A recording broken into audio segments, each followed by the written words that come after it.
Subscribe कीजिए मेरे channel को और बेल आइकन दबाइए ताकि आपको लेटेस्ट वीडियो का नोटिफिकेशन सबसे पहले मिले। कहते हैं धोबी का कुत्ता न घर का रहता है न घाट का। ये मिसाल कैप्टन सफदर पे मनोवान सादिक आती है। अच्छी भली जिंदगी गुजार रहा था, फिर मरियम के इश्क में सब कुछ गंवा दिया और यूं जलालत का एक ना खत्म होने वाला सफर शुरू हुआ।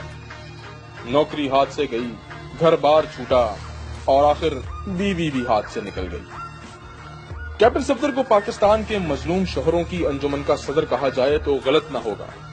जो बंदा 1500 दिरहम तनख्वाह पर शोहर बनने की नौकरी करता हो, भला मजलूम नहीं तो और क्या होगा। फिर ऊपर से कभी कतरी शहजादे के ताने सुनने को मिलते हैं और कभी घर दामादी के। लालच बुरी बला है। जो बंदा अपनी इज्जत नफ्स अपने लालच के बदले गिरवी रख दे, वो कैप्टन रिटायर्ड सफदर बन जाता है।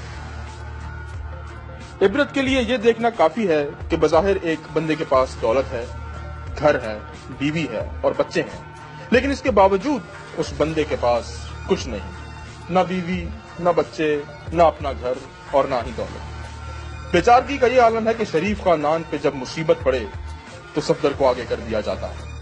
अभी नैब रेफरेंस केस में नवाज शरीफ ने अपने बच्चे तो बचा लिए, मगर सफदर को फौरन गिरफ्तार करवा दिया।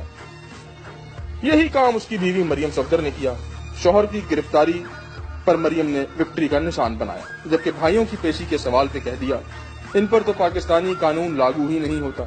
बस सफदर की मजलूमियत की दास्तानें बहुत तवील हैं, जिनका हाल अल्लाह जानता है या फिर सफदर जानता है।